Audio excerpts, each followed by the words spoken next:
What's going on, guys? Roger here, QVO Tactical. Today we are out on the range with this little pocket rocket, the new Kimber CDS9. Let's get into it.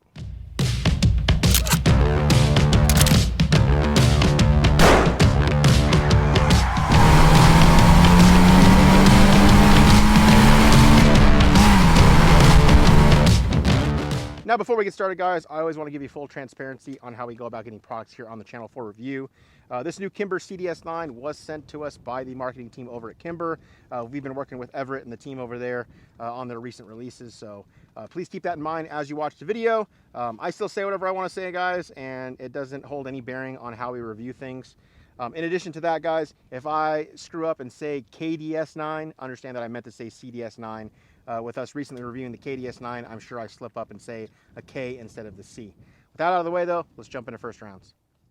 All right, guys, got the 15 rounder loaded up to full capacity here with some SuperVel 115 grain certified select. And yeah, let's see how this does. Here we go. First rounds.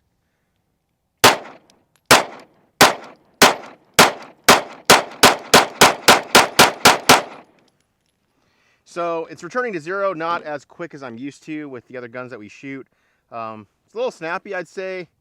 It feels similar to like the same recoil as like a 43X. With the thumb clip, I was able to adjust and then bring it back and figure out, sorry, not the thumb clip, the Antimatter Industries wing on the TLR7 sub here. We'll break down the whole setup, how we have it for you guys at the end. But I was able to figure out the recoil and then just kind of work that wing against it and just get it to return quicker. I'm sure without that, it's probably a little more recoil. I watched my first shot happen here, so that was just me jerking and over dipping the crap out of it. But as I adjusted and figured out the recoil in relation to that antimatter wing, I was able to start putting them all where I wanted them to go. Plus, we need to zero it, so I know you guys are like, why don't you zero before the first rounds? Well, I want you guys to see the actual first rounds. But it felt exactly what I thought that gun would feel like in the size that it is. I do like the trigger. I do like the form factor. It's very compact.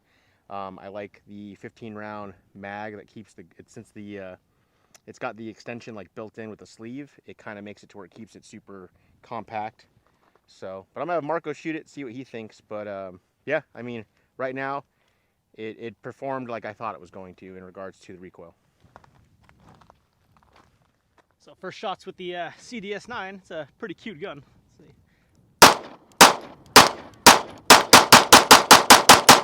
I actually like the way that shoots. Yeah, like Roger said, it's like a 43X kind of. The trigger is very nice. The recoil. Yeah, the recoil wise, yeah. But the trigger is nice. It shoots like a micro 1911-ish kind of gun. DZ grips did a good job. But yeah. She runs. Like, I noticed, like when we shoot our compensated porta models, It's like you don't really have to fight the dot to stay in the window. No, this one's like that. Yeah, I noticed on the first couple rounds, I was like, oh, and that's where I started using the wing to keep the dot in the window. Yeah, this gun wants to jump, but tiny gun. Like, I guess what I'm trying to say, it's not, it recoils like you think it would. Yeah. It's not like, oh man, it's super soft shooting, but it's not like, what the hell, you can't shoot this thing. It shoots how it looks. Yeah, exactly. Like a small gun. Still controllable. All right, guys, 25 yards back. A little windy, but we're still going to shoot this.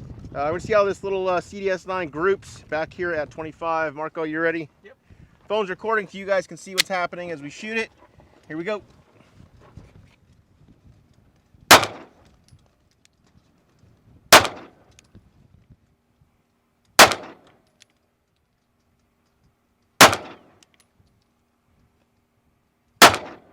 All right, let's go take a look.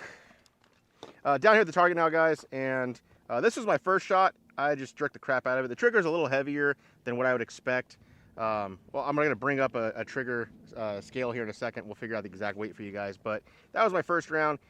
Even with that, though, we're still all in the 8 ring, so center to center on that is 2.5 inches. So I am happy with that. I did think it was going to group a little worse being such a compact form factor. The barrel is only 3.64 inches. So 25 yards out, putting all 5 rounds in with within the 8 ring. I'm happy with that.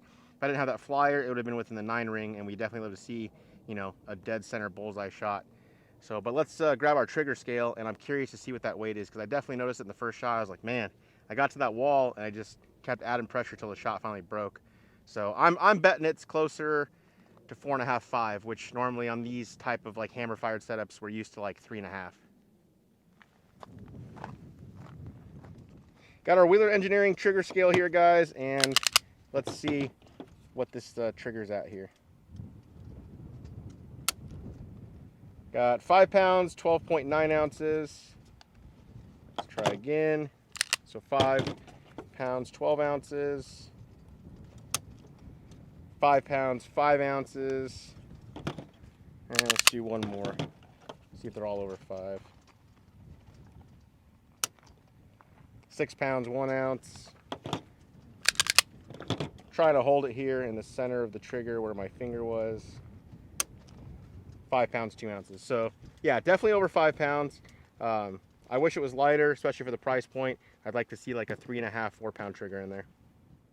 Hey guys, Marco here. Continue on with your trigger breakdown for the Kimber CDS9. Let's find the take up. Let's get it all out. There's the wall. Breaks as we weighed it, about 5 pounds. Does feel like it. Reset feels a little long.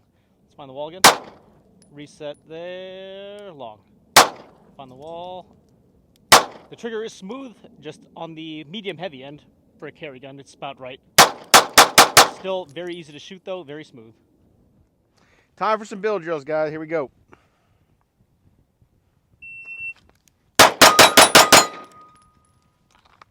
First shot I threw right over his right shoulder, my left. 211, first shot was a 118, best split was a 17. And I went 1, 2, 3, 4, 5, 6. So 1 Mike, 2 Charlie, 3 Alpha. See if I can clean that up.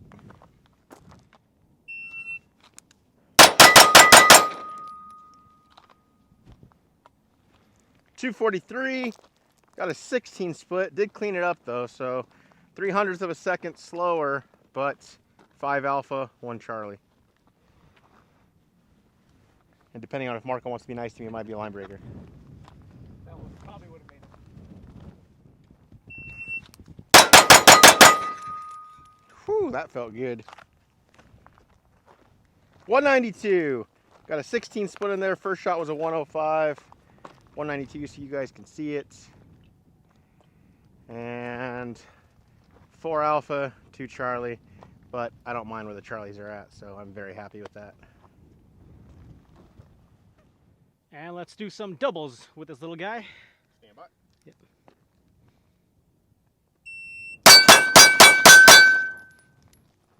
We got 22, 25, and 22. Yep, so definitely a very jumpy gun, as we said earlier. It just does this almost out of the I can see the dot come out of the whole target, and then I gotta wait till it comes back. Still shootable, but I mean, it shoots like a tiny gun should. Trigger pull, 5 pounds, a little on the medium heavy end, but it is a carry gun, but still trackable. You just gotta be very patient for it to come back down. Real quick, guys, in the shade, waiting for our phone to cool down, I figured let's go over the holster options we have, as well as how we have this thing configured. So Kimber CDS9, guys, this is the TFS version. So we have a threaded barrel, got some VZ grips, got these fish scallops here. Very nice looking gun. It's gonna come with a 10 rounder that has an extended. Both of them give me a full grip, but I will say the 15 rounder does feel better. So, and then it's gonna have round indicators all the way into the extended grip too. So, but that does feel pretty solid. Holster options.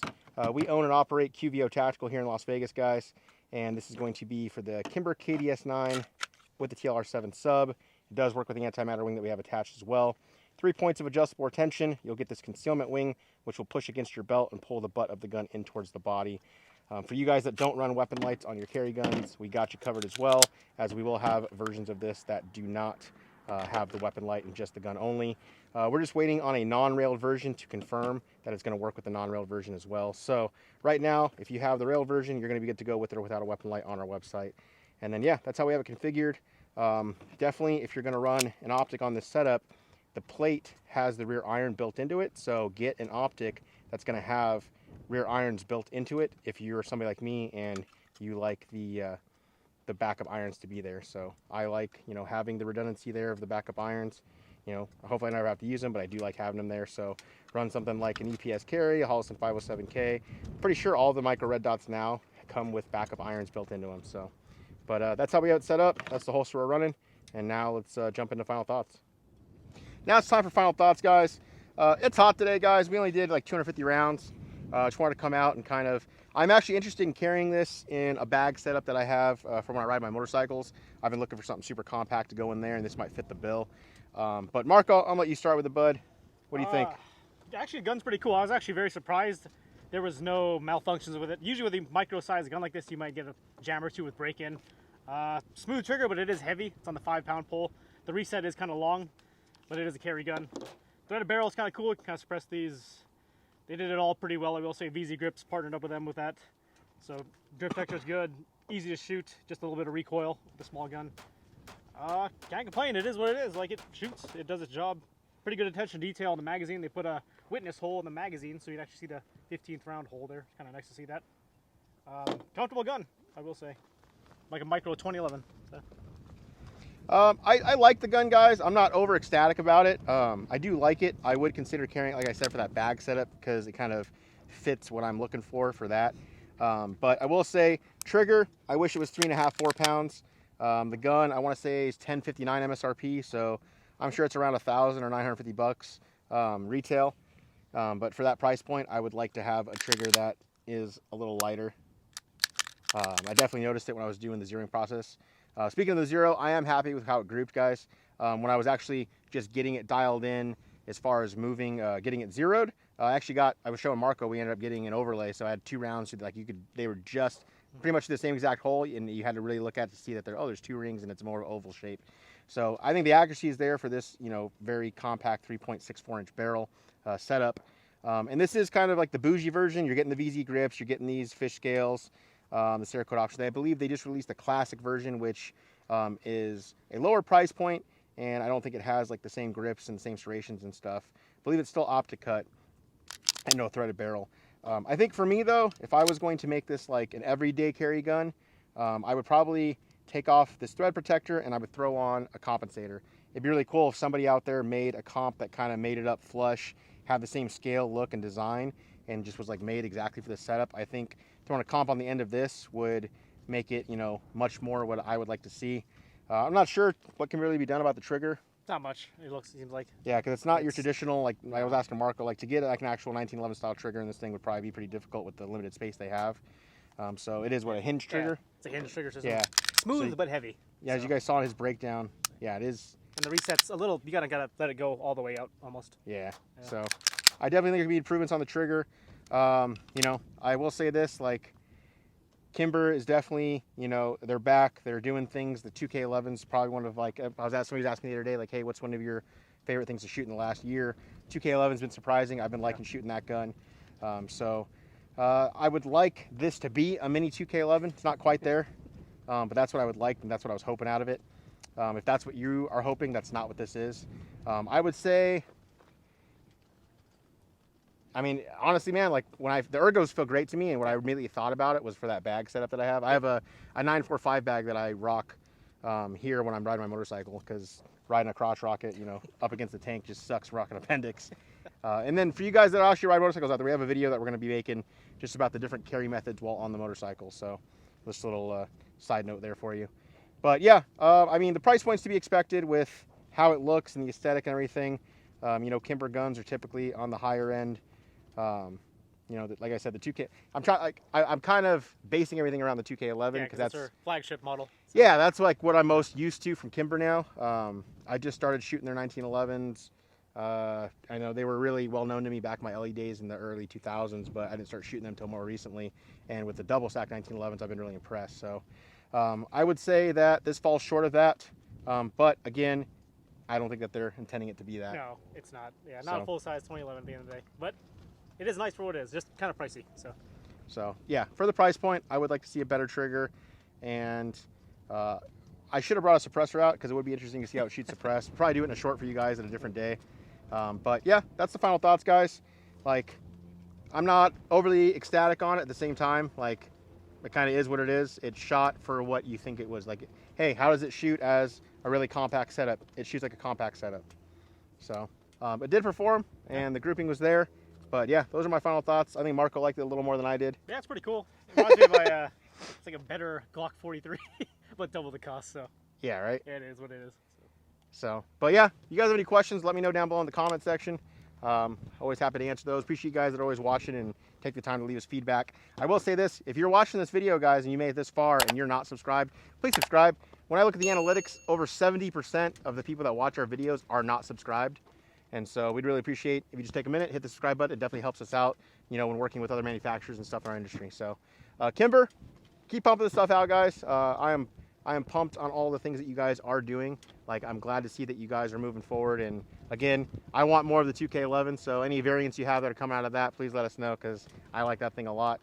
And then we're definitely gonna check out the CDS9 Classic for holster fitment, that we can see for the people that aren't running light rails and stuff. But we should be good to go. If not, we'll have to modify a mold. But other than that, appreciate you guys watching as always. Marco, thanks for coming out, dude. We'll see you guys in the next video.